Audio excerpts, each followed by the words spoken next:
کہیں ٹائی لگانے کا قانون ہوگا، ارے بھائی یہاں کا تو قانون یہی ہے.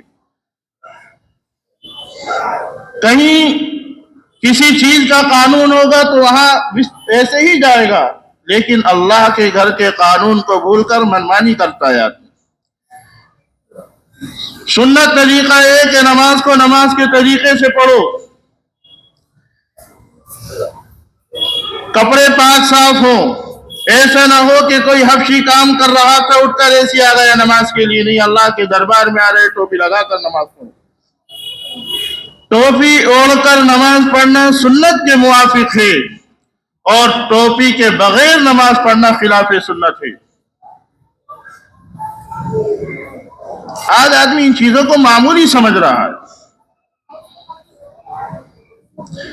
اکثر مساجد میں یہی حال ہو گیا. خیر، پہلی چیز اللہ کا حکم ہے، رسول اللہ صلی اللہ علیہ وسلم کا حکم، ان کو ماننا ضروری ہے ہمارے. اب آدمی کہے گا ایسا قانون نکل آیا، ایسا قانون نکل آیا، تم کیا کر رہے ہو؟ اپنے آپ کو دیکھو. اگر تم بڑے بڑے گناہوں سے بچتے، اللہ چھوٹوں سے ویسی ہٹا دیتا تمہیں. اپنے عمل کو دیکھو، اپنے آپ کو دیکھو. دوسری چیز آپ نے ارشاد فرمائی کہ آدمی اگر اللہ کے کسی بندے سے محبت کرتا ہے تو اللہ کے لیے کرے. پہلے اللہ اور اس کے رسول کا حکم مانے. دوسرا، اگر کسی اللہ کے بندے سے محبت کرتا ہے تو اللہ کے لیے کرے. اگر ایمان کی چاشنی چاہیے، ایمان کی حلاوت چاہیے، تو اللہ والوں سے محبت کرے بغیر کسی لالچ کے. ایمان کا مزہ آ جائے گا. تیسری چیز آپ نے ارشاد فرمائی کہ جب اللہ نے تمہیں ایمان کی دولت سے مالا مال کیا، ایمان جیسی نعمت سے تمہیں مالا مال کیا، تو تمہیں ایمان کے علاوہ کوئی چیز تمہیں اچھی نہ لگے. ایمان کے علاوہ تمہیں کوئی چیز پسند نہ آئے، یہ ہے ایمان والا. اگر کفر سے نفرت ہے تو اس کے لباس سے بھی نفرت ہونی چاہیے. کفر سے نفرت ہے تو ان کے بالوں سے بھی نفرت ہونی چاہیے. کفر سے نفرت ہے تو ان کے چال چلن سے بھی نفرت ہونی چاہیے. تو ایمان والا ہے. ایمان کا مزہ جب آئے گا، ایمان کی چاشنی آئے گی. اور اگر تمام کام تو کر رہا ہے، ذرا سا کوئی حکم آ جائے تو کہتا اب کیا ہوگا؟ اللہ جو چاہے گا وہ ہوگا، کوئی کچھ نہیں کر سکتا.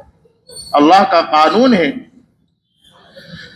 ہم خود اس پر عمل کریں اور کفر و کفریات سے اپنے آپ کو بچائیں. چاہے عقائد ہو، عقائد چلے گئے تو معاملے ہی خراب ہے. معاملات ہو، معاشرت ہو، عبادات ہو، کچھ بھی ہو، اپنے آپ کو محفوظ رکھیں. پھر دیکھو اللہ کیسی حفاظت فرماتے. زمین و آسمان اور یہ کارخانہ اللہ ہی کا ہے، اللہ حفاظت فرمائیں گے. اور یہ اللہ کا قانون ہے. ہماری وجہ سے ان کی حفاظت نہیں ہے، بلکہ ہماری حفاظت اللہ نے ان کی وجہ سے کر رکھی. مساجد ہو، مدارس ہو، خانقاہ ہو، ایمان والے ہوں، ان لوگوں کی وجہ سے اللہ نے ہماری حفاظت کر رکھی ہے. اور ہم نے ان کو الٹا سمجھ لیا کہ ہم ان کی حفاظت کریں گے تو ہم محفوظ نہیں. اب اللہ دیکھ رہا ہے اور تمام بندوں کے دل اللہ ہی کے ہاتھ میں ہیں. تمام بندوں کے دل اللہ ہی کے ہاتھ میں. اور ایمان والے کو تو یہ سوچنا چاہیے کہ ہمارے لیے ایمان اتنا ضروری ہے کہ ہماری جان ہو یا نہ ہو، ہم ایمان کی حفاظت کریں گے. ہماری جان اتنی قیمتی نہیں جتنی ایمان قیمتی ہے. ایمان و اسلام پر چلنا جتنا قیمتی ہے، ہماری جان اتنی قیمتی نہیں ہے. پھر دیکھو اللہ کیسی حفاظت فرماتے. خالی ایسے کہنے سے نہیں، عمل کرنا پڑے گا، عمل کرنا پڑے گا. آج دیکھ لیجئے، دنیا پر نظر ڈالیے، دنیا پر نظر ڈالیے تو آپ کو کہاں ملے گی؟ اگر کوئی چل بھی رہا ہوگا تو آپ کہیں گے کہ یہ تو بڑا بیوقوف آدمی، یہ تو بہت پرانی باتیں نکال کر لایا. اب کون کر رہا ہے ان پر عمل؟ اللہ سب کرانا جانتے ہیں. یہ تین باتیں ہیں. اگر ایمان کی چاشنی چاہیے، ایمان کا مزہ چاہیے، ایمان کی زندگی جو اطمینان کے ساتھ گزرتی ہے، تو یہ تین چیزیں ہمارے اندر پیدا ہوں. ایک، اللہ نے جو فرمان جاری کر دیا وہ اٹل ہے. رسول اللہ صلی اللہ علیہ وسلم کا جو پیغام ہے وہ اٹل ہے. اور جب ہمارے دل میں یہ دونوں باتیں آ جائیں، اللہ کا حکم، رسول اللہ کا فرمان، اور دوسرے کسی بندے سے محبت کر رہے ہیں، کوئی لالچ نہیں ہونا چاہیے، کوئی لالچ نہیں ہونا چاہیے. اللہ کے بندے سے محبت کرو اللہ کے لیے. اللہ نے ایمان جیسی دولت دے دی تو دوبارہ کفر پر پلٹنا یا ان کی کسی چیز کو اچھا سمجھنا ایسا ہے کہ اگر تمہیں آگ میں پھینک دیا جائے اس کو قبول کر لو، لیکن ایمان سے نہ ہٹو. جب یہ تین باتیں ہمارے اندر ہو جائیں گی تو زندگی گزارنے کا طریقہ، زندگی گزارنے کا مزہ الگ ہی آ جائے گا.